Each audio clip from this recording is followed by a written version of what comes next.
Bueno, buenos días a todos y a todas. Yo quería empezar agradeciendo a la organización pues estas jornadas, a Ricard, a Janina, a esta idea de revisitar a Hirschman para repensar la actualidad, revisitar... Un momento.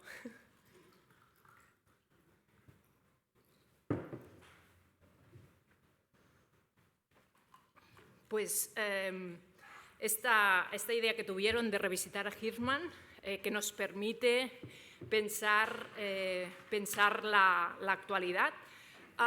Yo aquí quería hacer una pequeña presentación, coordino la mesa y quería introducir a los dos profesores que desarrollarán el debate, a Diego Sánchez Ancoechea, que es profesor de la Universidad de Oxford y experto en desarrollo, en políticas de bienestar, situadas sobre todo en América Latina, y a Salvador Martí, catedrático de Ciencia Política de la Universidad de Girona y experto en política comparada en América Latina.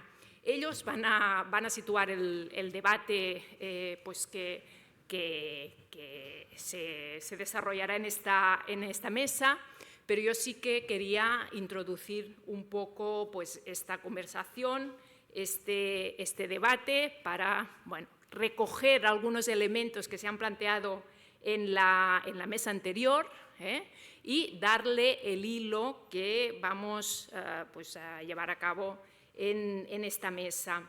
Yo creo que recuperar a Hirschman en la actualidad pasa por 2 o 3 puntos clave que, en cierta manera, vamos repitiendo, pero que creo que es importante dejar un poco marcados. Un primero, que es la idea de salir del catastrofismo paralizante del que creo que estamos en parte instalados, y esta idea que nos proponía Hirschman de crear horizontes de esperanza, de dibujar horizontes de esperanza. Esto ni mucho menos quiere decir optimismo iluso, también se comentaba en la anterior mesa, no quiere decir un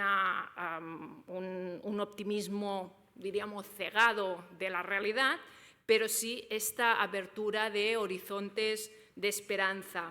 Buscar, crear estructuras de oportunidades, crear estas márgenes de oportunidad de construir, de crear, y, por lo tanto, esta idea fuerza que nos dejaba Hirschman, que actualmente es importante.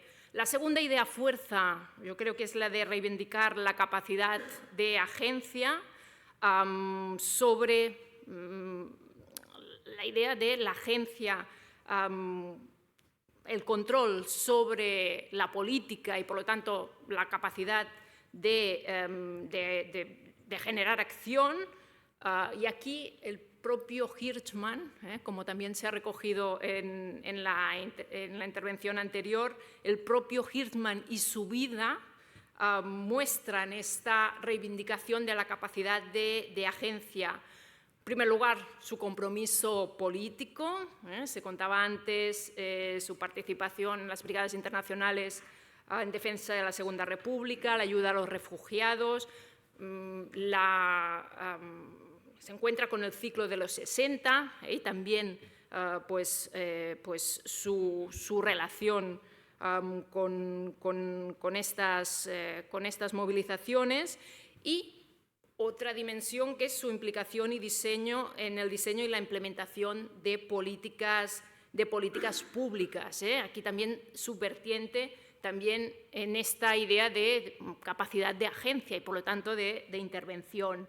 Aquí, como se ha contado también, fue asesor en políticas de desarrollo, estuvo implicado en distintos proyectos en América Latina, en Colombia sobre todo, y a partir de aquí, y ya vamos entrando en el contenido de la mesa, a partir de aquí empieza pues a ver que realmente hay puntos de desacuerdo con las grandes teorías de la planificación. Hirschman se aleja de los modelos estrictamente rígidos, de los modelos más canónicos de la planificación, del desarrollo, y reivindica, en cierta manera, un aprendizaje a partir de la experiencia, un conocimiento menos sistemático, pero más complejo, un conocimiento, en cierta manera, que reconoce esta multidisciplinariedad, que, como decía anteriormente Joan, no es tanto que busque la multidisciplinariedad, sino que él mismo, en su trayectoria, construye multidisciplinariedad. La idea de bajar al caso, de construir, crear conocimiento denso, de aproximarse de manera pragmática y dinámica a los objetos de estudio, de cierta manera, y del campo de la sociología, ¿no? Decía Mills, la imaginación sociológica, ¿no? Esta capacidad de crear, de construir, también se encuentra en el fundamento de Hirschman y de este recorrido que él hace. En nuestra mesa, seguramente la obra que tiene peso importante es la estrategia del desarrollo económico, de las pioneras.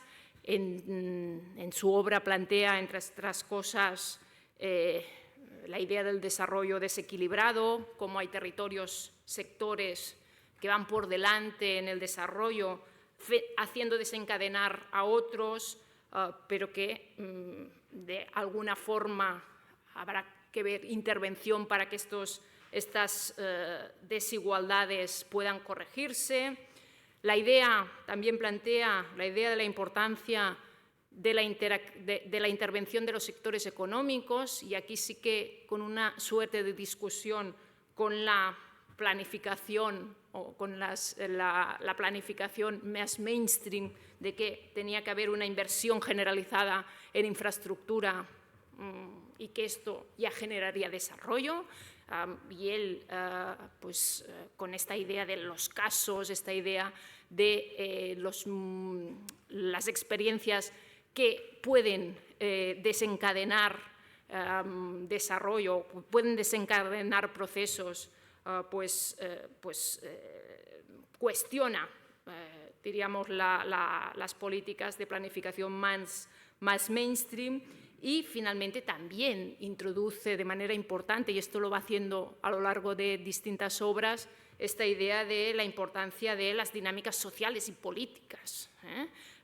No se trata de un esquema, ¿no?, que se diseña en Nueva York o se diseña en Washington y que después se aplica, sino todos estos elementos que hacen de cada caso un caso paradigmático y un caso tanto de implementación como de estudio, un caso concreto. Bueno, estas son algunas de las ideas que yo creo que destacamos, ¿no? Este hilo que va a ligar todas las mesas, este hilo del por qué la importancia del contenido de la obra de Hirschman, pero también del contenido, pero también del espíritu de Hirschman.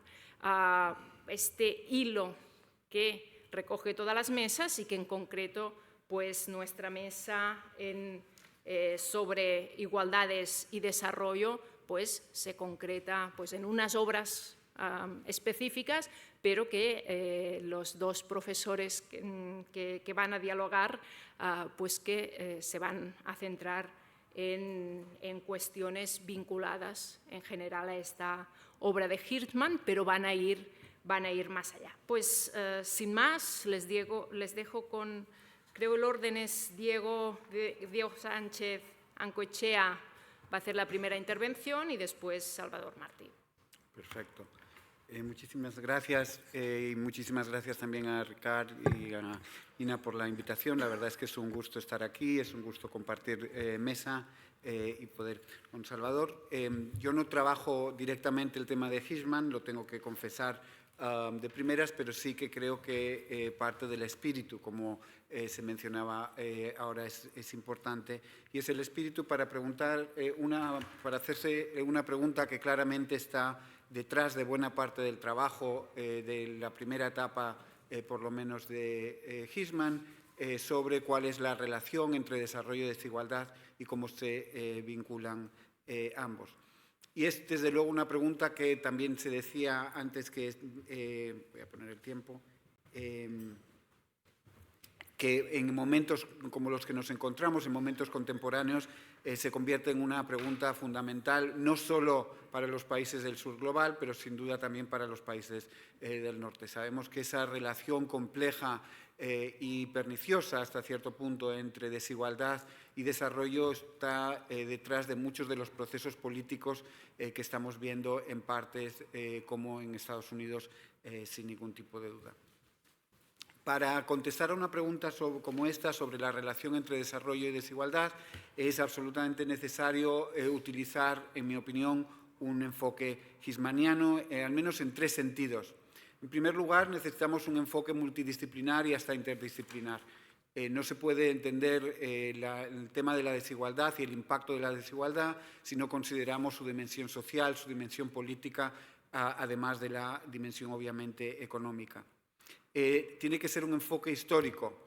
No tiene ningún sentido hablar de la desigualdad de un año para otro, de los años como a veces hacemos, sino que la desigualdad es un proceso estructural y es un proceso que se da a lo largo del tiempo y que se consolida a lo largo del tiempo de buena manera.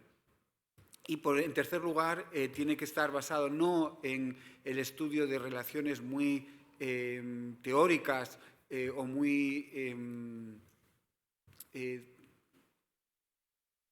como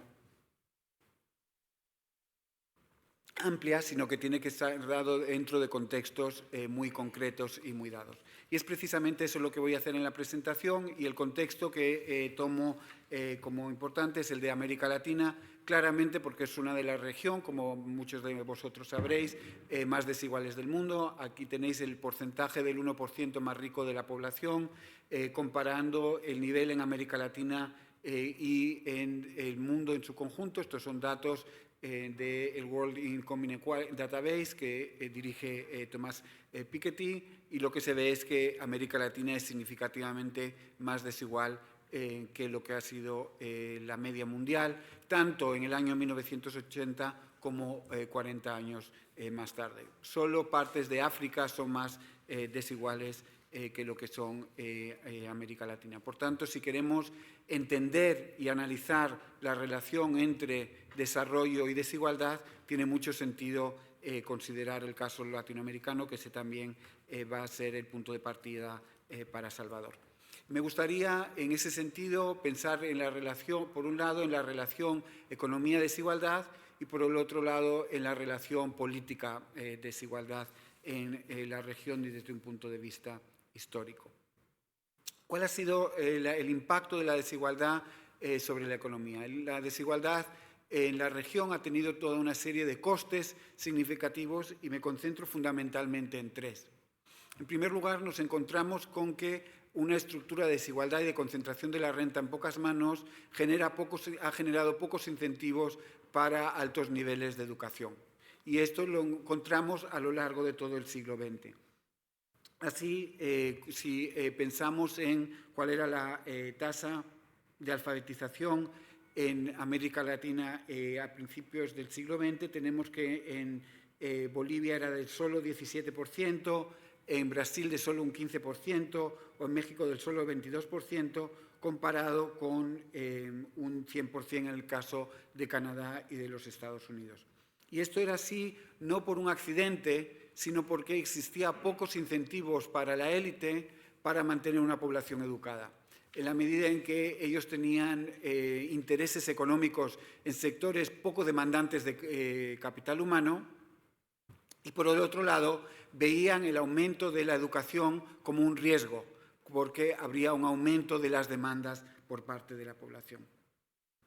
Por supuesto, las cosas cambian a lo largo del siglo XX y nos encontramos con una expansión de la educación secundaria, pero a la vez lo que nos encontramos es con problemas significativos de calidad de la educación, sobre todo en la educación pública, aunque también en la educación privada en menor medida.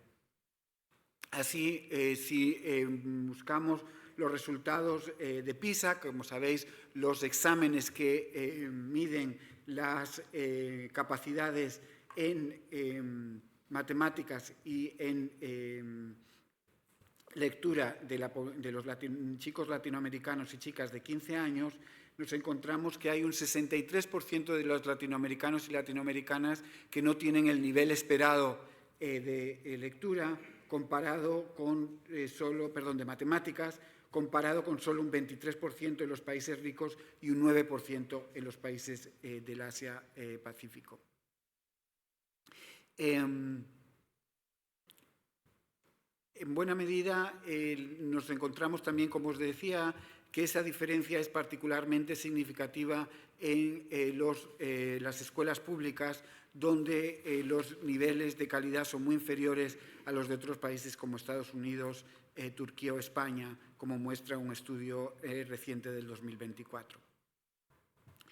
Y lo importante es pensar que esta falta de educación no es un accidente, sino que tiene mucho que ver con la estructura de incentivos que tiene la clase media y media alta.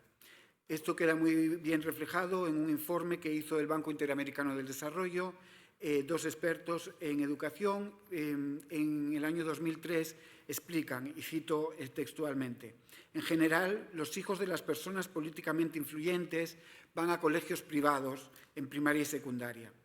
Por ello, no sufren directamente las deficiencias del sistema educativo público, porque sus intereses no están directamente e inmediatamente afectados por el éxito o fracaso de las escuelas públicas. Esto reduce la urgencia que, en otros casos, podría llevar a los padres influyentes a presionar por un cambio en las políticas. Entonces, en primer lugar, lo que tenemos es estructura de desigualdad y niveles de calidad insuficientes en educación, y eso con un impacto en el desarrollo económico y el crecimiento. El segundo lugar tiene que ver con los procesos de innovación y el gasto en innovación y desarrollo. Lo que vemos en América Latina es que la estructura económica de desigualdad se muestra también o queda reflejada también en una estructura de mercado de desigualdad. Así, si buscamos, por ejemplo, en el caso de Perú, solo 2 empresas controlan el sector de las telecomunicaciones, solo 2 empresas controlan el sector de la cervecería, o solo 2 empresas controlan el 81% del sector de la leche o el 70% del aceite para cocinar. Lo mismo nos encontramos en otros países como Chile o Brasil, donde no solo son que los sectores están concentrados, sino que los grupos económicos tienen intereses en distintos sectores de la economía. Y lo que sucede en este proceso de concentración de los negocios y este proceso de concentración de los mercados no es un proceso espontáneo, sino que es un proceso que tiene raíces políticas muy claras y que tiene que ver con las políticas públicas adoptadas. Y lo que hace es que, dado que estos grupos económicos tienen beneficios más que suficientes, los sectores que ya controlan tienen muy pocos incentivos para gastar en innovación y para tratar de saltar a otros sectores donde tendrían que competir con China, con Europa o con los Estados Unidos. Y así eso ha hecho que las empresas latinoamericanas inviertan en innovación y desarrollo mucho menos que lo que encontramos en Asia o en los países de la OCDE. Así, únicamente 1/3 del gasto en innovación y desarrollo en América Latina es realizado por las empresas privadas, comparado con un 50% en los países de Asia, un 70% en los países de la OCDE. Entonces, ese es el primer motivo para la falta de innovación que está detrás del desarrollo económico. Pero el segundo motivo es que la otra parte de la economía es un sector informal que genera alrededor del 60% de los empleos y que no tiene los suficientes recursos para gastar en nuevas innovaciones. Por tanto, este es el segundo efecto, es estructura de desigualdad, se muestra en una estructura de mercados también desigual, y esto repercute en insuficiente innovación y, por tanto, falta de crecimiento económico. El tercer gran coste de la desigualdad en términos económicos tiene que ver con el bajo nivel de impuestos. Con la excepción de Brasil y de Argentina, todos los países de América Latina tienen menores niveles de recaudación impositiva de lo que uno cabría esperar en base a su renta per cápita. No solo eso, sino que impuestos que son muy redistributivos, como los impuestos a la propiedad, son muy bajos en América Latina. Solo un 0,3% de los impuestos totales son impuestos a la propiedad. ¿Cómo se explica esta falta de impuestos por la desigualdad? Se explica por que la desigualdad genera una enorme capacidad de la élite para influir todos los debates sobre impuestos. Y lo influye a través de distintas vías. En primer lugar, a través del control de los medios de comunicación que han influido directamente en cómo se definen las reformas impositivas y de cómo se consideran siempre las reformas impositivas como negativas para el crecimiento cuando tenemos muy poca evidencia sobre ello.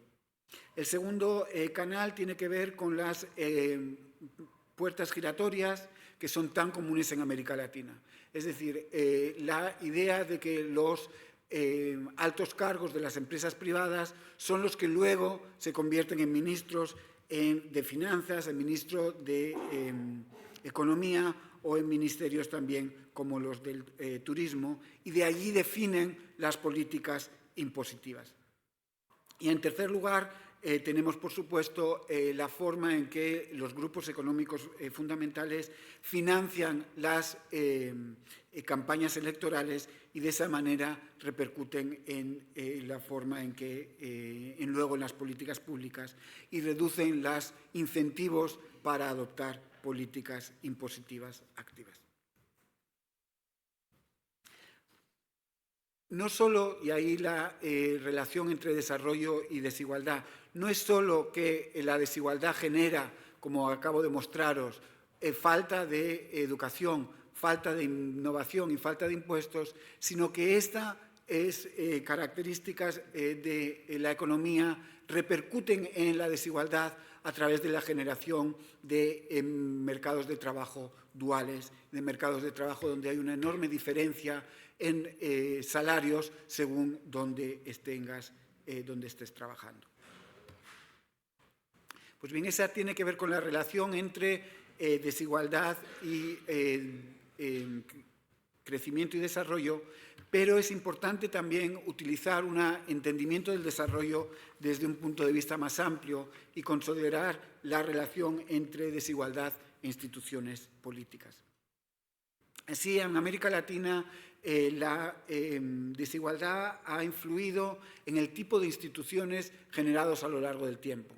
Y tenemos tres tipos de instituciones que han sido generados, o tres tipos de sistema político que podemos entender.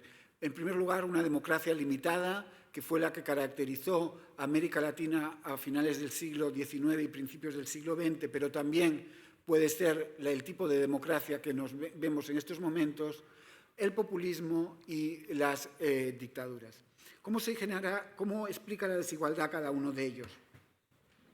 En primer lugar, la democracia limitada, como os decía, fue el tipo de sistema político de elección de los líderes que caracteriza a América Latina desde al menos la mitad del siglo XIX. Pero digo que es limitada porque se encontraba, no todas las personas podían votar, por ejemplo, las mujeres no pueden votar hasta mitad del siglo XX, pero también el voto era en función del ingreso, pero también lo es en la forma en que se genera el voto, con un voto restringido y un voto donde, como explicaba un periódico chileno, El Artesano, es muy normal vender tu voto por dinero. No sorprendentemente, esta democracia restrictiva que no daba el voto a toda la población genera un sistema de política pública también restrictiva, fundamentalmente tanto en la regulación del mercado laboral, donde no se permiten los sindicatos, donde no existen salarios mínimos o donde las condiciones de trabajo están muy deterioradas, pero también en la política social, que está altamente segmentada y concentrada en grupos mínimos de la población. Y es una democracia limitada que por supuesto tiene mucho que ver con la desigualdad, porque son los grupos de las élites los que no tienen incentivos para expandir esa democracia en la medida que eso restringiría su capacidad de influir en la política. La democracia restrictiva va generando, a medida que se da el proceso de urbanización en América Latina, una desatisfacción cada vez mayor, una falta de satisfacción cada vez mayor por parte de la clase media, que va buscando nuevas alternativas. Y esas nuevas alternativas las encuentra en distintos movimientos que podemos llamar populistas, con toda la dificultad que tiene el término. Así, los movimientos que tratan de buscar una relación directa entre el político y el votante y que tratan de simplificar el debate público y de identificar enemigos fáciles en la política, son los que se extienden durante los años 30, 40 y 50. Tenemos el peronismo, Perón directamente en Argentina, tenemos Vargas en Brasil, o tenemos el caso de José María Velasco Ibarra en el caso ecuatoriano, donde él dijo una frase que creo que refleja muy bien lo que es la relación populista, y es que dijo: darme un balcón y conseguiré ser presidente. Pues bien, estos populismos son claramente el reflejo de la estructura de desigualdad que se da en la región y son claramente una búsqueda por parte de los votantes de nuevas medidas. Pero digo que son un coste porque lo que generan son mayores divisiones y un debilitamiento de las estructuras institucionales más estables de la democracia. Generan además una respuesta por parte de las élites que buscan cómo acabar con los movimientos populistas a través, en muchos casos, del apoyo a rupturas dictatoriales. Y así nos encontramos con que en buena parte de América Latina, durante la segunda parte del siglo XX,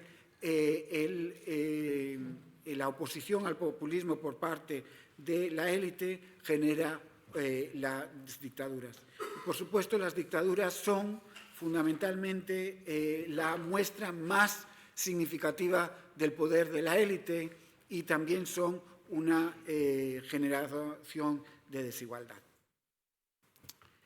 Como en el caso anterior, nos encontramos con círculos viciosos claros entre desigualdad y procesos políticos, porque no es solo que la desigualdad genera este tipo de instituciones que os he reflejado, sino que este tipo de instituciones genera y repercute en la perpetuación de la desigualdad a lo largo del tiempo.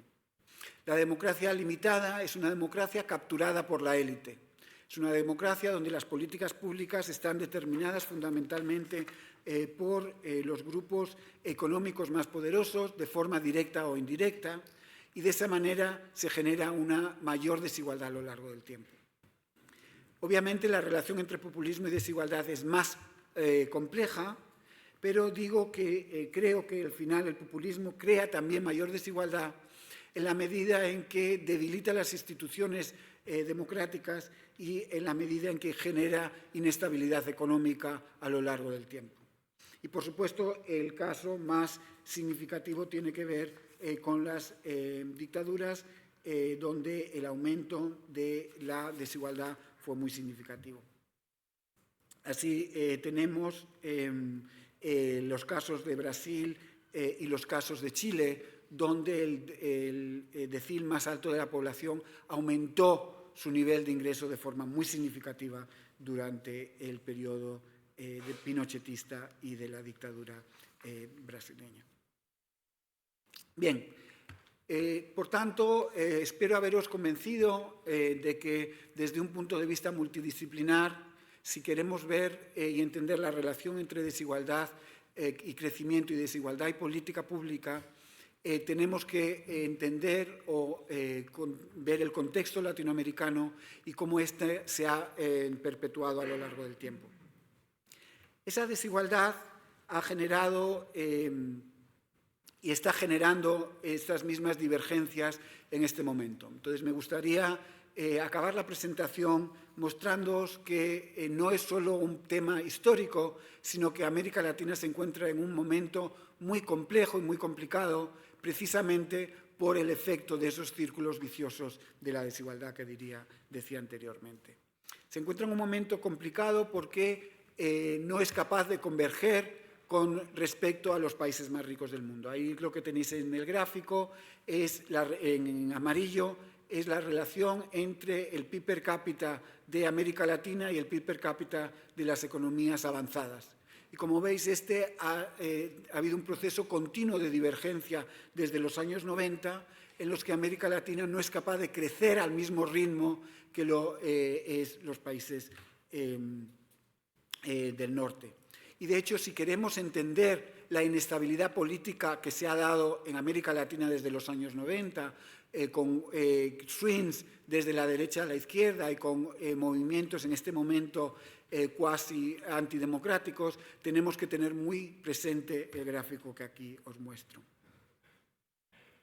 Por otro lado, si es bien la desigualdad ha disminuido en algunos países de la región, se mantiene todavía en niveles muy altos. De hecho, para mí estos indicadores son realmente sorprendentes. No sé cuánto se ve, pero esto es lo que muestra es la relación entre el ingreso del 1% más rico de la población y el 50% más pobre.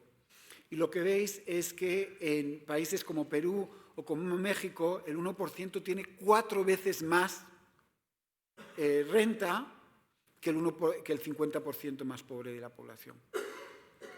En los países latinoamericanos son líderes, entre comillas, en esa relación negativa entre el 1% más rico y el resto. Y el último elemento significativo de América Latina en estos momentos es el de una democracia que se va debilitando. Este es el índice de la democracia del Economic Intelligence Unit, y lo que veis es que ha habido un debilitamiento muy significativo en los últimos años. Y considero que tenemos que entender el proceso histórico que ha generado los círculos viciosos de la desigualdad con las condiciones concretas que se dan en los últimos años y que perpetúan una región con desigualdad alta, con crecimiento bajo y con democracia excluyente. Acabo, en resumen, diciendo que la América Latina de la que escribía Hirschman en los años 60 es una América Latina que estaba en tensión entonces y está en tensión en estos momentos. Y está en tensión por una serie de círculos viciosos que tienen sus raíces en la concentración de la renta y de la riqueza en el 1% más rico de la población y en ese poder de la élite para determinar sus capacidades, para determinar las posibilidades de desarrollo en América Latina. Los círculos viciosos están contribuyendo a la ausencia del crecimiento económico, que se debe también a la especialización primaria exportadora y la inestabilidad internacional, una inestabilidad que, por supuesto, es ahora mayor que nunca. Cuando hablamos de los aranceles famosos que se impusieron hace 2 días, lo que no nos debemos olvidar es que estos van a tener un impacto muy distinto según las regiones del mundo. Europa, por ejemplo, va a ser capaz de defenderse de esos aranceles, mientras que varios países latinoamericanos van a tener niveles de crecimiento todavía inferiores como consecuencia de ellos. Una alta concentración de la renta y de la riqueza que se perpetúa a lo largo del tiempo y se obvia en estos momentos, y que sería interesante entender en términos hirschmanianos, por ejemplo, de toda su lectura sobre la desigualdad como un túnel, y un descontento social evidente que influye en los resultados electorales y en la emergencia de líderes populistas, ahora más bien de derechas que de izquierdas. Me hubiera gustado, y ojalá podamos discutirlo en las preguntas, hablar de opciones de política pública, porque ahí sí me parece que es importante evitar la fracasomanía de la que hablaba Hirschman, buscar la bias for hope de la que hablaba Hirschman, y para ello eso sí es necesario y profundizar la democracia y buscar formas de debilitar el poder político y económico de la élite. Muchas gracias.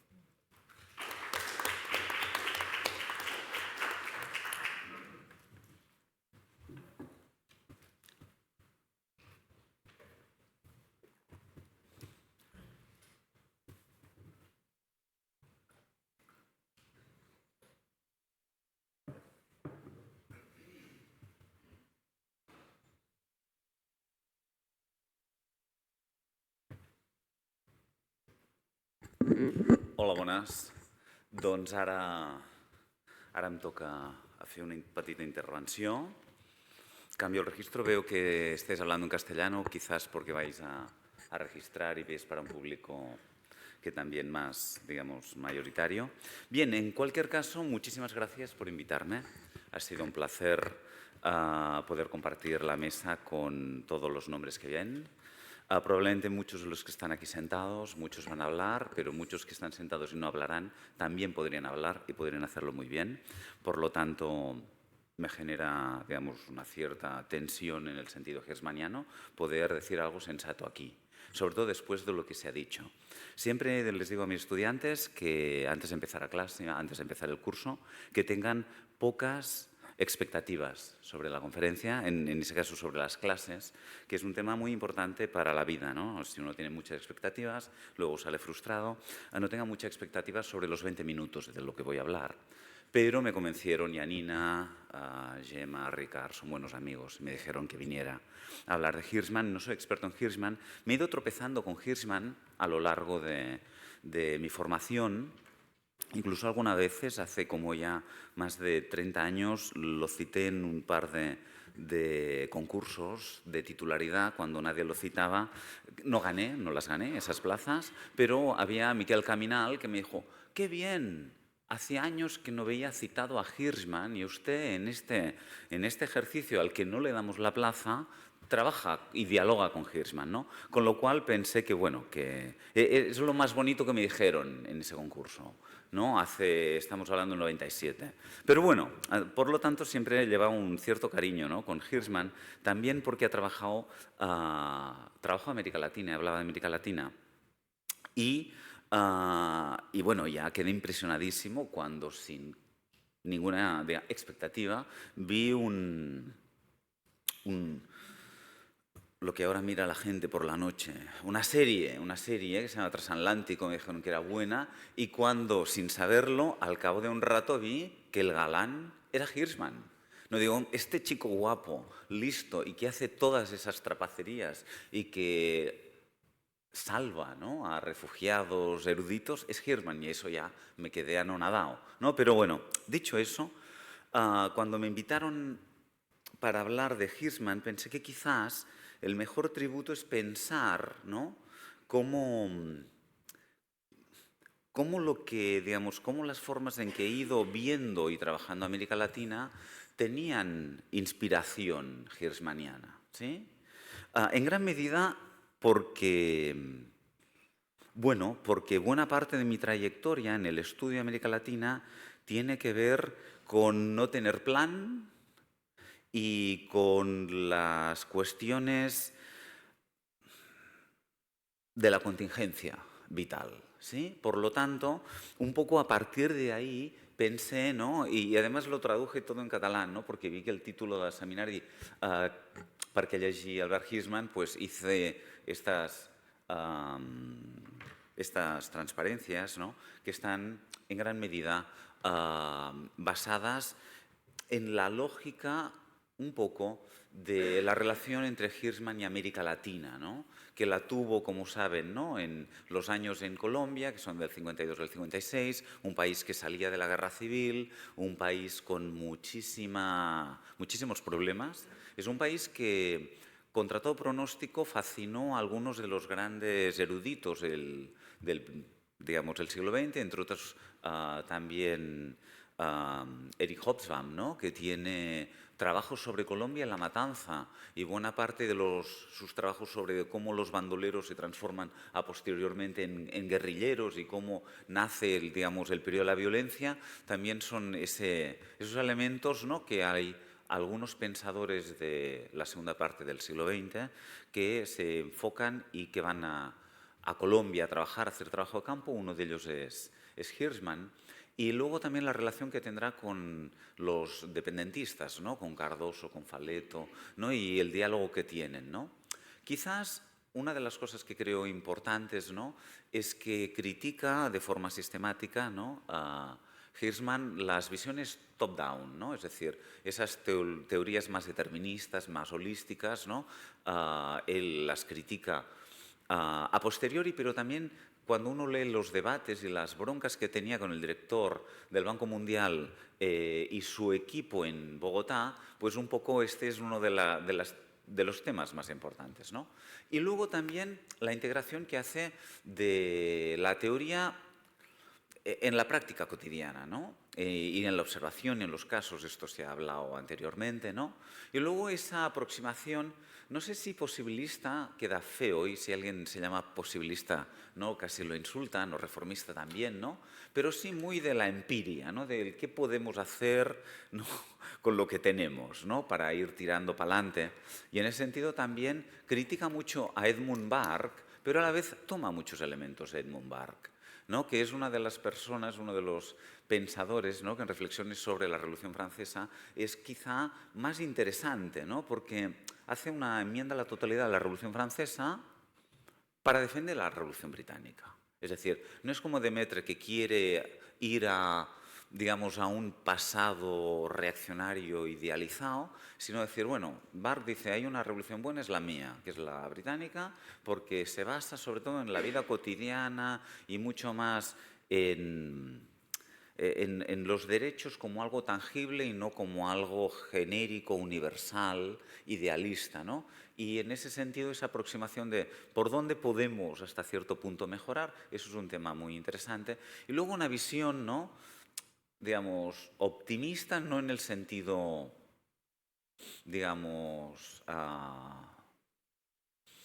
bleda, no en el sentido un poquito ingenuo, sino en el sentido de que, bueno, hay gente, ¿no? Que siempre lo ve todo mal, ¿no? Y cuando habla de América Latina es hablar de la fracasomanía, ¿no? Es decir, no siempre se fracasa. Y aquí hay un tema que yo creo, bueno, que es para otro debate, ¿no? Cuando hablamos de los últimos 50 o 60 años en América Latina, ¿no? Y eso con Manuel Alcántara a veces lo discutimos y con otros colegas, es que a diferencia de Europa Occidental o de los países de la OCDE, en 50 años muchos países de América Latina han triplicado o cuadriplicado la población. Y esto no ha ocurrido en el resto de América Latina. Y por lo tanto, todas las inversiones que se han hecho han sido pocas. Pero también es cierto que han tenido contextos que han sido mucho más complejos, difíciles de imaginar, ¿no? En otros ámbitos, ¿no? Y bueno, finalmente uno de los temas, ¿no? Es ¿no? De que habla Hirschman, es que, bueno, todos los procesos, ¿no? Se hace camino al andar, eso es muy machadiano, ¿no? Y que a menudo hay tensiones, ¿no? Y las tensiones también son oportunidades para reflexionar sobre qué se hace bien o mal, ¿no? Bueno, y en ese sentido simplemente os voy a decir que son las dos únicas proyecciones con texto y luego hay paranoias mías particulares. Básicamente son fotos y carteles, ¿verdad? Simplemente porque para decir que uno de los temas más importantes que Hirschman le daba importancia es el compromiso personal, en gran medida por un tema biográfico, ¿no? Es decir, al final, digamos, uno hace en función de lo que le ocurre en la vida, ¿no? Es decir, si ves a un sitio que de golpe, digamos, llega Hitler y te echa, pues toda esa trayectoria, ¿no? Que va, evidentemente, desde el fascismo, el nazismo, la Francia ocupada, la Guerra Civil Española, la migración en Estados Unidos, son temas, ¿no?, que nos recuerdan a la canción de Manolo García, nunca el tiempo es perdido, ¿no? A mí cuando la gente se me queja, cuando mi mujer se me queja de que mira qué hemos hecho y esto que ha servido, digo, nunca el tiempo es perdido. Es decir, siempre se aprende algo, ¿no? Aunque sea de esas cosas que uno no contaba con ellas, ¿no?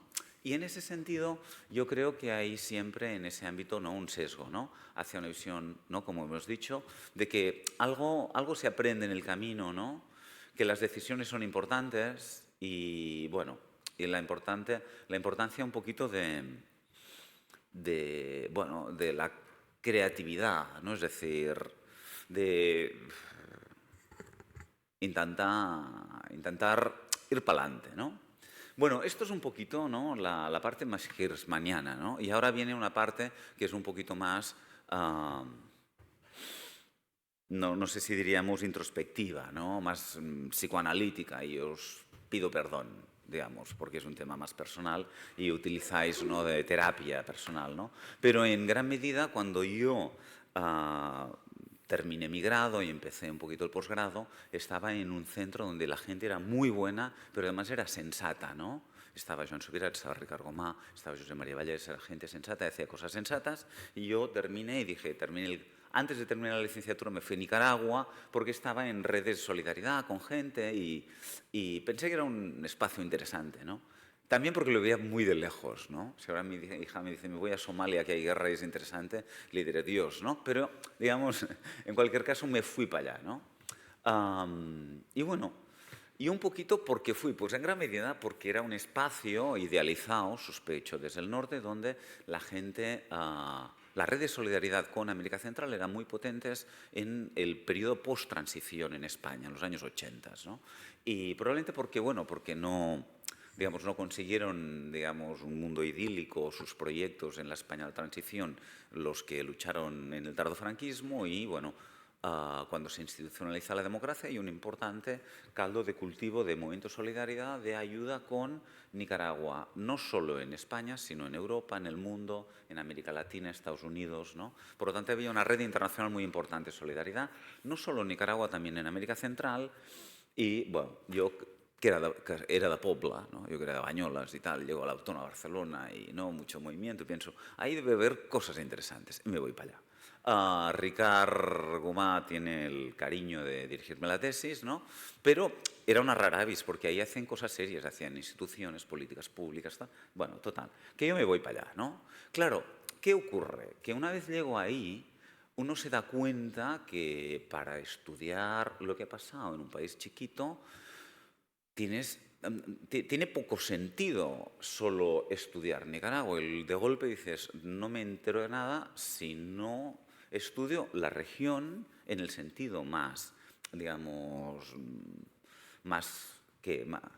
desde el más micro y más macro. Es decir, uno no puede preguntar o qué ocurre en ese país sin saber lo que ocurre en los vecinos, porque en el fondo era una dinámica regional donde había habido una historia que era una historia de desarrollo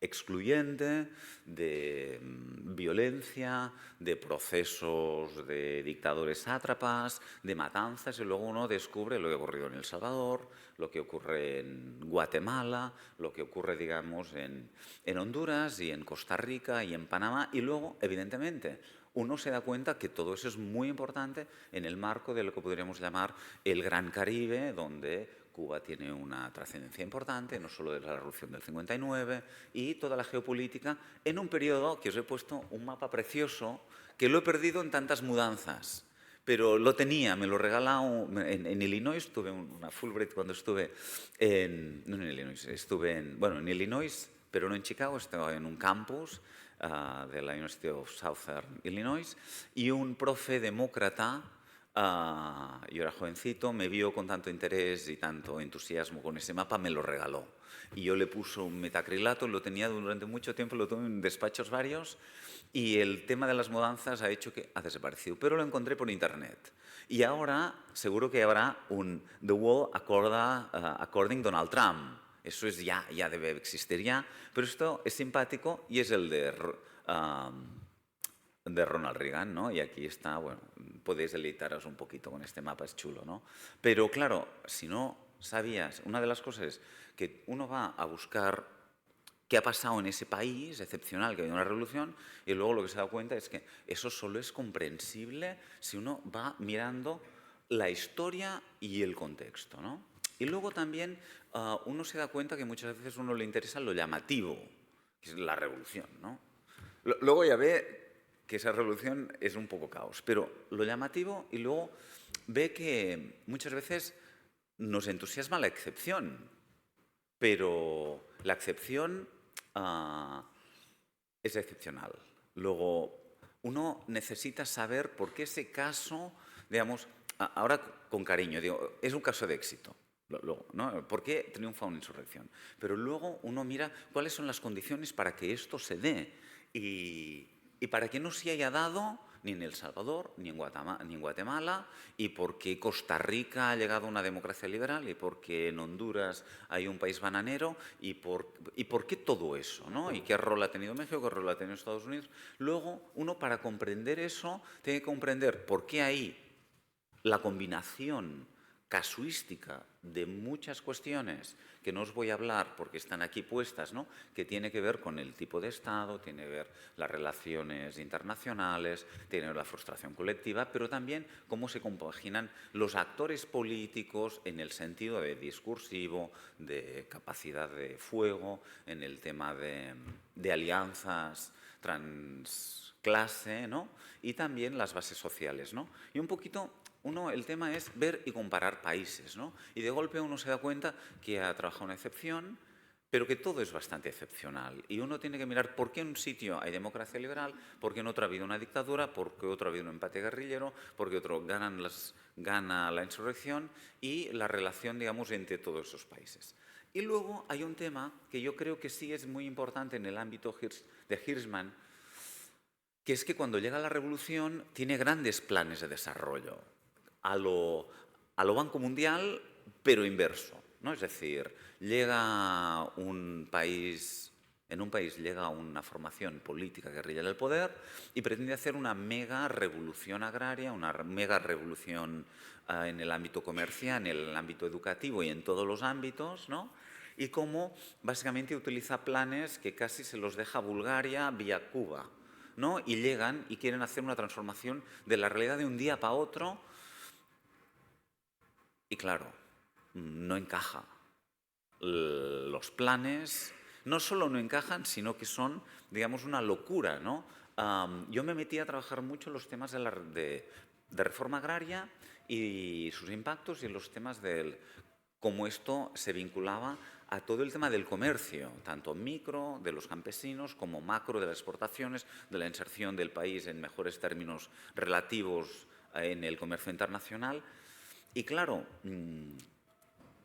cuando vieron que no era yo un agente de la CIA y me dieron un poquito de cariño y capacidad de mirar los papeles y todos los informes, vi que efectivamente los planes que tenían para Nicaragua iban del año 1980 hasta el año 2012. Es decir, pensaban que estarían en el poder forever y que podrían hacer, ¿no?, digamos, la transformación del país como plastilina, ¿no? Y como todos los elementos de transformación de la propiedad, de los usos, es decir, cómo todo eso no tenía ningún sentido cuando uno iba y paseaba y hablaba con campesinos, pero con los técnicos del ministerio, con las cifras, ¿no? Luego, esto fue uno de los temas, ¿no?, que era muy importante para saber cómo iba ese invento, pues ver los resultados micro, ¿no?, y las quejas de las personas. Y mientras yo estaba en todo eso, resulta que los temas cambiaron. Es decir, de golpe cambiaron el foco de las inquietudes académicas o intelectuales, pero tenía que ver también con el foco de las necesidades, ¿no? Porque a partir del año 86, 87, 88, cuando ya Nicaragua tuvo unos índices de inflación del 36.000%, es decir, la economía se quedó hecha papilla, pero a la vez había guerra prolongada en El Salvador y en Guatemala, había una represión desmedida contra pueblos indígenas y en un contexto de final de Guerra Fría se empezó a pensar que la crisis regional centroamericana ya era una locura y un desmán y que era necesario ir hacia la paz. Mientras, por lo tanto, mientras uno trabajaba unas cosas, vi que los intereses ya eran cómo hacer procesos de paz, cómo ir de la guerra a la paz, cómo pasar de regímenes autoritarios a democracias y cómo intentar, ¿no?, que esos regímenes excluyentes de injusticia podían generar modelos económicos o modelos políticos de política económica que llegara, me he pasado, no la equidad, evidentemente, pero sí a una cierta cohesión social, ¿no? Por lo tanto, de golpe, lo que ocurrió es que mientras estaba trabajando el tema de transformación social, revolución, discursos, estrategias, ¡pum!, me caen y ya no toca. Ahora, de golpe, el gran tema era la paz, ¿no? ¿Cómo conseguir la paz? Luego, uno terminó trabajando cosas que no había pensado, ¿no? Era el tema de pactos, elecciones, observación. Y en el tema de pactos, un tema muy importante era terminar hablando con tus enemigos, ¿no? Nosotros que venimos de un mundo que ahora se habla de la polarización, ¿no?, y que la gente se indigna y no quiere hablar con el otro, al final, en estos países, digamos, uno vivió que después de 12 años de guerra y de tener 58.000 muertos en el país, se sentaban a dialogar los jefes de un ejército con los jefes de la guerrilla. No sé, me explico. Ahora la gente es toda muy digna y con ese no hablo, pero en estas circunstancias la gente se sentó y habló y salieron pactos con una peña que se mataba. Se mataba medio año antes, ¿no? Y en ese sentido un poquito toda la tecnología de los acuerdos, toda la tecnología de la pacificación sobre el territorio. Primero se intentaron desmilitarizar comarcas o provincias y luego, ¿no?, que se iban las guerrillas, se ve el ejército y había un contingente de paz. Es decir, todo eso es, digamos, y el tema de las elecciones, ¿no? Y en eso el Centro Carter era muy interesante, ¿no?, porque lo que le dijo a Carter a todos los que perdían elecciones, tanto a Pinochet como a Ortega, es: hay vida después de perder una elección. Yo soy, digamos, un caso fehaciente, ¿no?, de ese, ¿no?, digamos, continuó viviendo, continuando haciendo cosas y perdió unas elecciones, ¿no? Bueno, todo este tema, ¿no?, que es un tema importante, luego, digamos, el tema, como he dicho, ¿no?, el de las elecciones y el tema de la paz, donde había temas como justicia transicional, acuerdos, misiones. Y también este tema, que este tema fue un poquito el más complicado. Es decir, se cambió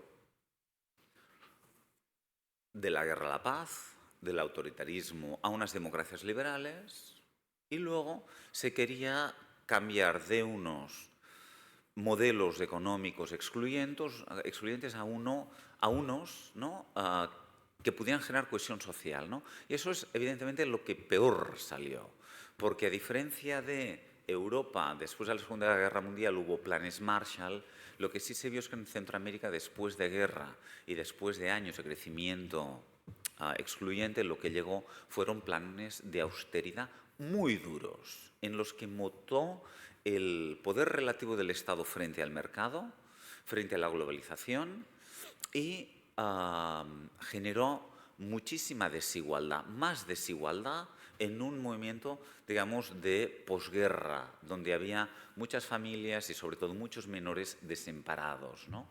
Y luego generaron, pues, fenómenos, digamos, digamos, múltiples fenómenos de los que vamos a hablar, que eran me adelanto, ¿no?, fenómenos que vamos a ver a posteriori, ¿no? Grandes movimientos migratorios, grandes desastres económicos, grandes desastres ecológicos con su correlato económico, y también la aparición de fenómenos bastante inauditos, ¿no?, como el tema de los evangélicos mesiánicos, ¿sí? Voy para atrás, ¿vale? Claro, este modelo social era un modelo social que difícilmente contenía o podía sostener unas democracias que eran las resultantes de ese periodo y, como saben, toda la teoría de las transiciones a la democracia, digamos, que fueron interesantes para comprender por qué mutaban los regímenes, no fueron esas teorías tan eficientes para pensar cómo esas democracias podían consolidarse y rápidamente apareció toda una literatura de democracia con adjetivos y todas las baterías de estudio de la calidad de la democracia, ¿no? Aquí he puesto unas plataformas, ¿no? La del BTI sobre calidad de la democracia, algunos, digamos, libros que fueron bastante, la porta de un libro que fue bastante canónica sobre estos temas, ¿no? Para ver un poco que en Centroamérica, digamos, esas democracias resultantes fueron democracias menguantes. Tan menguantes que llegaron, ya hace 5 o 6 años, un tema que es el tema de la desdemocratización y de la autocratización. Yo siempre digo que lo que uno aprende en estas regiones periféricas nunca sabe si hablan del pasado o del futuro. Pero la literatura que empecé a leer y a trabajar hace 10 años nos da cuenta de literatura que hoy se lee para interpretar lo que nos está ocurriendo en Europa, ¿no? En Polonia, en Hungría, en Italia, en Estados Unidos. Levitsky y Ziblatt, que hacen ese libro de cómo mueren las democracias, ¿no? Más que decir el recetario de que se está muriendo, aplican la literatura de lo que aprendió Levitsky, que su pareja es latina y hizo su tesis doctoral, ¿verdad? Él era el director de estudios de América Latina en Harvard. Y después de ver todo lo que ocurría en América Latina, buscó un colega de American Politics y dice, lo que yo sé de América Latina y lo que tú sabes de política gringa, nos hacemos un libro y lo petamos. Y es lo que hizo, ¿no? Digamos, el bestseller hoy es ese. Y un poco la historia es, claro, hace ya unos años que en esa región vemos procesos de lo que está ocurriendo ahora aquí, ¿no? Uno estaba intentando, digamos, trabajar la calidad de la democracia y de golpe se ve que la democracia no solo le falta calidad, sino que sucumbe, ¿no? Y, como decía, ¿no? Y aparecen a la vez fenómenos importantísimos que hoy están en la agenda, como es el tema migratorio, es el tema de la fragilidad ecológica y el tema de fenómenos como los evangélicos, que están llegando aquí. Es decir, una de las cosas más divertidas, bueno, no sé si son divertidas, pero es que ya tenemos terraplanistas aquí. ¿No? Es decir, antes era una locura, ¿no?, de los que hacían homeschool en Estados Unidos, pero ahora hay gente, una conocida, no sé si puedo decir amiga, me dijo que después de mucho compromiso político y después de trabajar mucho en muchos temas, ahora se está pasando al tarot. Y yo, bueno, está bien, ¿no? Es una opción, ¿no? Hirschman seguro que no aprobaría esa deriva, pero, digamos, tenemos lo mesiánico ya, ¿no? Bueno, de todo esto, ¿qué les quiero decir? Yo ya he consumido 25 minutos, 26 minutos, ¿no? Es decir, estoy a las acaballas, estoy por terminar, ¿no? ¿Qué quiero decir con eso? Bueno, primero, que la vida es contingente y uno le va pasando cosas sin haberlas planeado, ¿no? Y por lo tanto yo, intentando buscar una pasión específica de un vicio de una juventud postadolescente, ¿no? Uno termina haciendo al final una carta temática que nunca había esperado, ¿no? Y que tiene que ver con revoluciones, regímenes autoritarios, economías campesinas, temas de pobreza urbana, desarrollo fallido, acuerdos de paz, justicia transicional, comisiones de la verdad, transiciones a la democracia, pueblos indígenas, desmovilización, combates, maras, pandillas, populismo punitivo, consolidación democrática y declive democrático. Claro, un poco corriendo detrás del tema. No sé si me explico, es decir, nunca uno tenía esto en su agenda temática. Pero es que la vida es así y de golpe uno va encontrando, diciendo, esto ya no importa, ahora es lo otro, ¿no? El eje. Y luego yo tengo la sensación que es un poco como dar gracias a Hirschman, que nos dice que no nos preocupemos de no tener planes sobre cómo estudiar todo, ¿no? Y eso, además, que muchas veces es absurdo ir a la moda. Uno tiene que ir mirando lo que cree que es importante y un día a la vez se vuelve moda y ya está, ¿no? Es decir, si vas detrás de la moda nunca vas a conseguir llegar, ¿no? Pero si llevas el mismo jersey amarillo, ¿no? O ocre durante 10 años, hay un año que estás a la moda, ¿no? Por lo tanto, no nos preocupemos, ¿no? Y al final, ya para terminar, las lecciones hirschmanianas, ¿no? Irían un poquito a estudiar lo que a uno le apasiona, ¿no? Es lo que digo a mis estudiantes de posgrado, ¿no? Digo, mira, la carrera académica cada vez es más incierta, para no decir otras cosas, de precaria, ¿no? Por lo tanto, si te apetece mucho, mucho, mucho, hazlo. Pero si no, prepárate o post, ¿no? Es decir, depende de lo que quieras en la vida, ¿no? Es decir, si te apasiona, ok. Y luego hay este tema de compromiso. Luego un poco el tema, volver a los temas clásicos, que es cambio y permanencia, ¿no? Y un poquito los grandes temas en la política y el poder es, bueno, ¿no? Un cambio, es decir, Machado y Julio Iglesias, ¿no? Julio Iglesias todo permanece igual, es el epítome del mundo conservador, ¿no? Y luego tenemos, ¿no?, un mundo más machadiano, más amable, ¿no?, de que todo cambia. Luego, mirar mucho las experiencias micro, la empiria, contrastar si hacen una reforma, la pasta que dejaron, la brutalidad de dineros que les llogueó a los sandinistas para hacer una reforma agraria, y si tú ves a un campesino o un pagés y su vida es mucho peor que 3 años antes, es que algo hacemos mal, ¿no? Es decir, mirar también qué es lo que, digamos, qué es lo que queremos hacer, y luego comparar, ¿no? Comparar, ¿no? Comparar con el vecino, comparar analíticamente, ¿no? Los procesos, creo, el debate sobre agencia-estructura, y poner un poquito la dignidad de las personas en el centro, ¿no? Y finalmente que la realidad no se planifica, siempre nos sorprende. Como sospecho habéis quedado sorprendidos por esta charla, porque después del nivel que habéis tenido en las anteriores, yo os he hecho algo así como un cuento, ¿no? Pero era mi pretensión, no tenía otra. Si os he distraído durante 25 minutos, soy feliz. Gracias.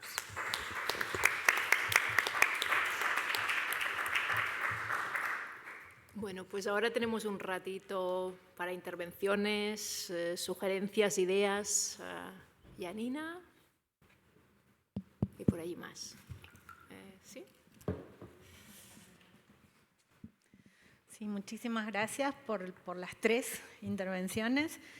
Tengo un montón de preguntas, pero voy a hacer una sola que creo que va a dar bastante juego igual, tomando lo que decía Diego, ¿no? Si quieren podemos hablar de qué hacer, así que por ahí va. Pero para darle un poco más de forma a la pregunta, y creo que dialoga mucho con lo que dijo Salvador también, la cuestión que quiero formular es si se puede pensar qué hacer en abstracto. Y el marco de eso es, sobre todo porque el foco está en América Latina, en las 2 intervenciones, se tiende a pensar mucho la región siempre en relación a los ciclos, ¿no? La maldición de los recursos naturales, es como, eso siempre está muy presente, su posición en los mercados internacionales y situaciones estructurales que definen mucho. De hecho, nuevos estudios que se han venido publicando enfatizan sobre eso, cómo están ubicadas las ciudades, los mercados internos, en fin, como que hay como un montón de variables que creo que son muy iluminadoras para entender cosas, pero que en un punto también bloquean. Entonces, se puede pensar o qué se puede tomar de una conversación general y dónde se acaba eso en función quizá de lo que tenías pensado que podías aportar también, Diego, al qué hacer.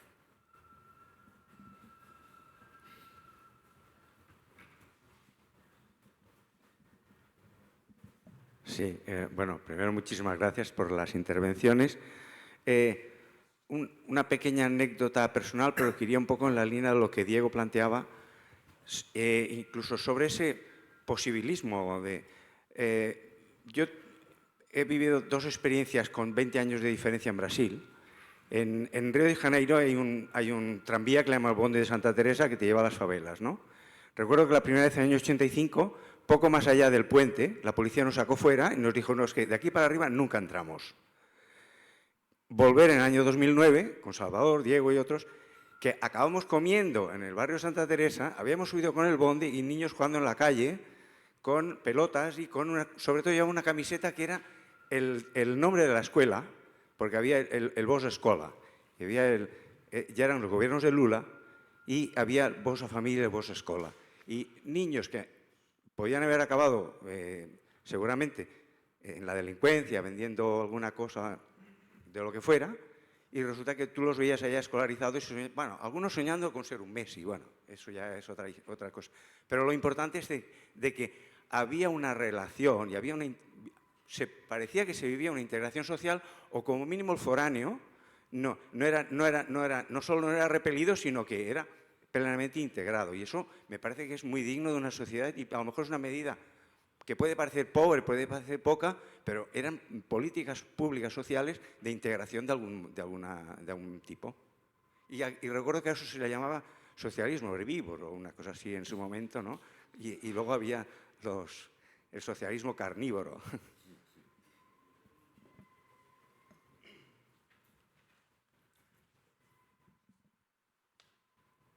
Gracias. Muchas gracias. Era un comentario complementario con pregunta incluida para saber cómo lo incluirías, Diego, en tu análisis. Me hacías pensar en toda la desigualdad en la propiedad de la tierra. O sea, me has hecho pensar en que tal vez en el análisis que hacías echaba en falta dos puntos, ¿no? Una es la economía política interna basada en la desigualdad de la tierra y cómo eso genera una desigualdad de participación política, y cómo se relaciona con la desigualdad, la dependencia económica a nivel internacional y la dependencia con los commodities, que no sé cómo la traducción la haríamos, los bienes así, bueno, los productos, los commodities, cómo la dependencia hace que también afecte la desigualdad y la economía política interna, ¿no? O sea, cómo esa visión dual nos permite entender el margen de cambio, ¿no?, en Latinoamérica. Entonces pienso en Suecia, por ejemplo, que Suecia era un país altamente desigual en 1913. La participación democrática se basaba en el dinero que tenías. Y Piketty coge este caso y dice, hostia, podemos cambiar muy rápidamente a veces las situaciones de desigualdad y cambiar instituciones, o sea que el cambio es posible, ¿no? Si vemos el caso sueco. Pero en su análisis menciona a los obreros, pero se olvida del campo. Se olvida de que en Suecia justamente fue tal vez la mayor igualdad en la tierra y la participación política y unión de trabajadores de las fábricas, que había pocas en Suecia en esa época, con el campo, hacer del campo una fuerza de cambio, una fuerza reaccionaria, como en este país, en España, también ha pasado muchas veces. ¿No? Esta diferencia entre Cataluña y España muchas veces ha venido por la diferencia industrial y campo de la España interior. O sea, ¿cómo incluirías estas reflexiones, ¿no?, digamos, de esta dependencia internacional, esta desigualdad? Porque yo creo que en Latinoamérica lo que ha estado condenada es a que no ha podido salir de la dependencia de vender productos que dependían mucho del marco de los precios internacionales, ¿no? Entonces, a la misma vez dificultaba que en los mismos países latinoamericanos a veces no se invirtiera en educación, porque si te sobreespecializas en sectores agrícolas de poco valor añadido, invertir en tecnología y en todo lo que suponga evitarte la mano de obra industrial, la contestación sindical, esto no lo tienes, ¿no? Y al final tienes una trampa de la pobreza. Bueno, son muchas ideas, pero creo que me gustaría que si pudieras cristalizarlas en tu análisis. Vale, tengo una pregunta corta para Salvador, y es en plan de publicitar la mesa que tendremos a las 4 sobre compromisos variables. Pero escuchando tanto a Diego y sobre todo a Salvador, esta idea de estos ciclos de decepción, bueno, vamos a decirlo al revés, ¿no? Esperanza, euforia, movilización, decepción, ¿no?, como un factor, sobre todo en el caso de Nicaragua y de las tantas transformaciones de la revolución, bueno, que es un mecanismo que Hirschman describió años después de escribir esto, ¿no?, porque esto es del 82, y no, simplemente si habías notado Salvador, en tu trabajo de campo, en tu trabajo empírico, esta cuestión de estos ciclos psicológicos, si se quiere, ¿no?, de los cambios, de lo público a lo privado.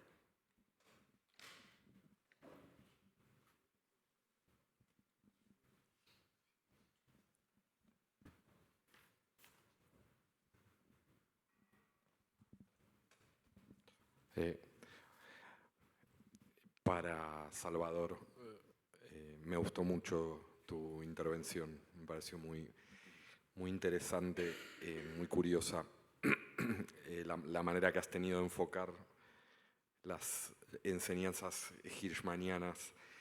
Pero es una pregunta un poco tocacojones, simplemente, de tábano, hirschmanita.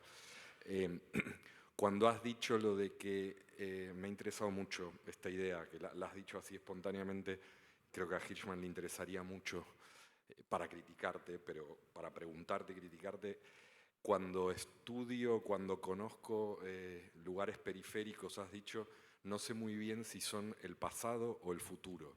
Y esto lo has vinculado luego justamente al libro de Levitsky y Ziblatt, que yo también he nombrado un poco más críticamente en mi intervención.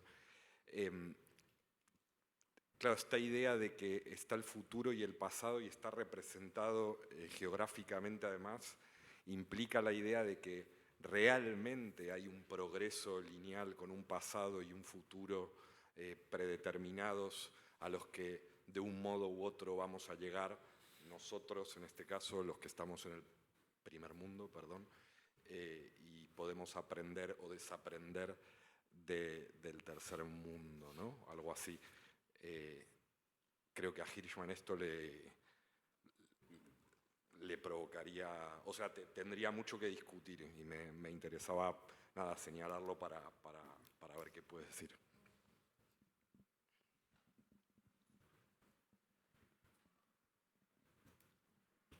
¿Quién empieza? No, comences tú, ¿no? Has començat tu, ¿sí?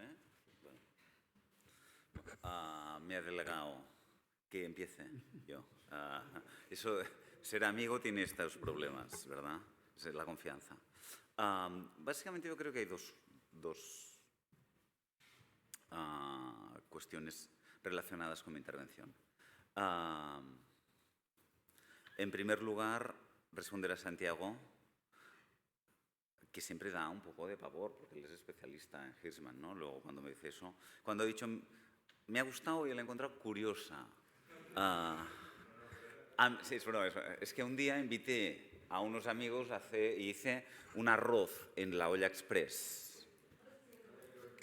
Y yo estaba muy feliz porque era muy bueno y me dijo, está curioso. Con lo cual percibí que no era el arroz de su vida, ¿no? Solo una cuestión sobre el futuro y el pasado. Tienes toda la razón lo que dices, pero voy a repetir una anécdota personal que ella la había, en este recinto la dije, a veces la utilizo. Y es que cuando yo me fui con 21 años a Centroamérica, llegué a casa otra vez, a Bañolas, es decir, no morí por el camino, por el intento, tuve alguna deshidratación, alguna diarrea y tal, alguna ingesta de ron que no deben... Pero bueno, ¿no? Volví. Y le conté a mi padre lo que yo vi, ¿no? Y le conté la vida cotidiana, ¿no? De lo que yo veía, los chicos, el trabajo, la vida cotidiana, que además no era de Managua, ¿eh? Yo estaba en un lugar, en León, en la provincia de León, ¿vale? Y mi padre me dijo, ¡ay, qué interesante y tal! Todo esto me recuerda, me decía mi padre, a los años 50 de mi juventud. Y luego yo pensé que había hecho un viaje al pasado. Con el tiempo, descubrí que había hecho un viaje al futuro. ¿En qué sentido? En el sentido de que, además de lo que yo contaba a mi padre, vi académicos precarizados que trabajaban a destajo en consultorías de ONGs. Vi que se había desregularizado buena parte del transporte público, que se había terciarizado buena parte de los servicios públicos, que la capital mental de las clases medias era Miami, es decir, vi el tema es decir, de la importancia de la globalización, ¿no? Que tenía que ver con la cercanía a Estados Unidos, tenía que ver con el menor poder relativo del Estado para hacer frente a todos los planes de ajuste que estaban llegando en América Central y que aquí, en Europa, aún no llegaba. Pero muchísimas cosas que yo vi pensando que eran el pasado, descubrí que eran tendencia y que hice un pequeño viaje al futuro. Por lo tanto, lo del pasado al futuro es un recurso que yo tengo un poco para reírme de los que piensan, ¿no?, que tenemos un destino hacia el futuro y que va a ser maravilloso, sino al revés. Es decir, que tenemos que aprender mucho de lo que estaba aconteciendo ahí para prever, prevenir y ser conscientes de lo que nos va a ocurrir aquí y que ya está ocurriendo. Digamos, en ese sentido, no era tanto en un sentido peyorativo de pasado-futuro, sino que yo pensaba que en un sentido peyorativo iba a un atraso y no era, simplemente era un aviso para navegantes de lo que nos iba a acontecer ya, ¿no? Y hoy lo que ha acontecido en los partidos, en la política, en tal, ha habido un proceso, digamos, de que simplemente era un aviso para navegantes. Eso quizás sería la forma más honesta de responder. Lo utilizo mucho esto como una especie de provocación, ¿no? Y finalmente, un tema, me han dicho, los ciclos de euforia, ¿no?, y los ciclos de decepción y euforia. Cuando yo llegué por segunda vez a Nicaragua, el Frente había perdido las elecciones y todo el mundo estaba en la más absoluta depresión, como mínimo en mis círculos.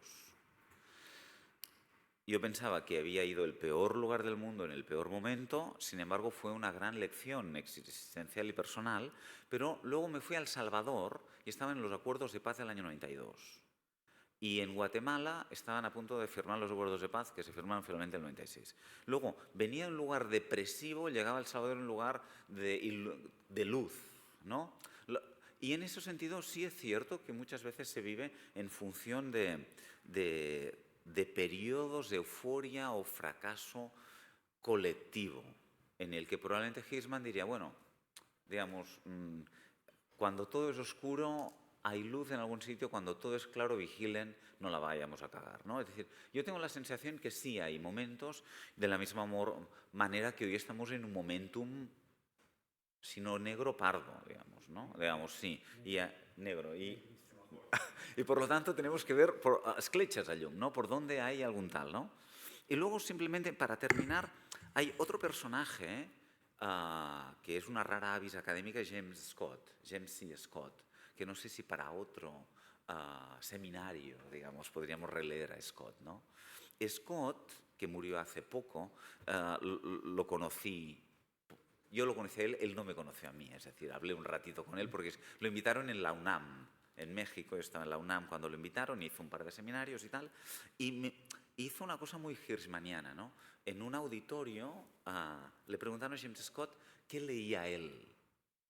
Y le decían, ¿usted en qué se inspira? ¿Qué lee? Y dice, mira, me inspiro en sus viajes, porque él vivió mucho en Asia, ¿no?, en la zona, digamos, asiática. Digamos, sus grandes temas eran el agro en Asia y los campesinos en el sudeste asiático y los negros en Estados Unidos, ¿no? Son sus grandes mundos. Y decía, me inspiro en lo que he vivido y sobre todo me inspiro en leer lo que me da la gana, novelas, filosofía, pero sobre todo no leo lo que es mainstream. Es decir, si leo lo que leen todos, hago lo mismo. Es decir, si voy leyendo lo que está de moda, de eso ya me entero sin leerlo, ¿no? Por lo tanto, y fue muy gracioso, como también era como muy heterodoxo, y así es su obra, es heterodoxa, ¿no? Y en ese sentido hay conexiones muy diferentes. Viene de todas formas, James Scott no es judío, pero es mormón, viene de una familia mormona y por lo tanto tuvo todo ese background de ser una rara avis en un mundo gringo, ¿no? Y por lo tanto tengo la sensación, ¿no?, de que hay conexiones por ahí. Y ahora viene las respuestas cabales, ¿no? Esto es lo de generar expectativas. Dos o tres reflexiones porque ya estamos en la hora. En primer lugar, sobre cómo pensar la política, claramente no en abstracto. Yo creo que ahí tienes toda la razón y creo que hay elementos importantes, algunos hegmanianos, otros probablemente contra-hegmanianos. La idea de la ventana de oportunidad creo que es importante entender cuándo existen oportunidades de hacer cosas y cómo se aprovechan o no se aprovechan. Pensemos en el boom de las commodities de los años 2000 y cuánto sabíamos que no se estaba aprovechando y luego resultó que era el caso. Creo que es fundamental hacer más estudios de economía política sobre los obstáculos, es decir, entender cuáles son los obstáculos en cada uno de los contextos más profundos, cuál es el elemento en el que tenemos que insertarnos. Muchas veces hacemos una lista enorme de reformas públicas que es imposible de poner en práctica. Lo que es importante es identificar cuál es el obstáculo más significativo en cada contexto. Y en el tercer lugar, creo que es fundamental pensar la relación entre las políticas, el policy y la política, los politics. Ahí es donde creo que es poco hirschmaniano en el sentido de que a veces es un poco funcionalista, pero yo sí que creo que distintas políticas crean distintas coaliciones que van a crear distintas trayectorias a lo largo del tiempo y que no siempre al hacer política pública lo consideramos. Para mí el ejemplo más significativo es el de Ecuador durante el gobierno de Correa. El gobierno de Correa inició algunas políticas interesantes, pero fue pésimo en términos de la creación de una economía política del cambio, en el sentido que debilitó los movimientos sociales, etcétera, etcétera, de una forma que claramente no entendía el futuro. En ese sentido también pensar, creo que Brasil, durante el gobierno de Lula, tuvo toda una serie de elementos positivos. La relación entre política y políticas de Bolsa Familia fue muy exitosa, pero también fue incapaz de llevar a más la reforma, fue incapaz de profundizar en reformas que hubieran sido importantes una vez ellos salieran del gobierno. En cuanto a la relación entre desigualdad de la tierra y dependencia, la verdad es que estoy totalmente de acuerdo. Creo que fundamentalmente el principio del siglo XX es donde se ve más esta relación en América Latina, ¿no? Hay toda esa discusión dentro de los historiadores sobre si América Latina era desigual durante la colonia o era desigual más tarde. En realidad es un debate sin sentido, por así decirlo, en el sentido de que sabemos que las instituciones eran desiguales ya en un determinado momento y cuando llega un boom de las materias primas que va a favorecer a los que tenían tierra y no al resto, es donde se genera una desigualdad todavía mayor. Entonces, entender uno de otro. Y cuando hablabas del caso sueco, claramente me salía inmediatamente en la imaginación el caso contrario de Brasil, ¿no? Con el movimiento ruralista en este momento y cuán distinto es el papel de los ruralistas en un caso en otro. Entonces, creo que Brasil se convierte en un buen ejemplo. Y lo último que querría decir es sobre el ciclo de esperanza y caída, es de nuevo volver a la importancia de entender la economía política del cambio. Parte del problema es que esos momentos de esperanza no vinieron de la mano del fortalecimiento de determinados actores o de determinados procesos que iban a ser importantes después. Era interesante lo que decía Salvador de cómo tenían un plan para los siguientes 30 años, pero claramente era un plan que no entendía la economía política. O sea, fue un movimiento muy de izquierdas, pero muy poco comprensivo de cuál era la economía política del cambio, como pasa en otras muchas partes de América Latina, me temo. Pues dejaríamos aquí la mesa, que nos hemos pasado ya unos minutitos. Gracias a los dos ponentes, al debate, a las aportaciones que han hecho desde el público y pasamos a otra mesa.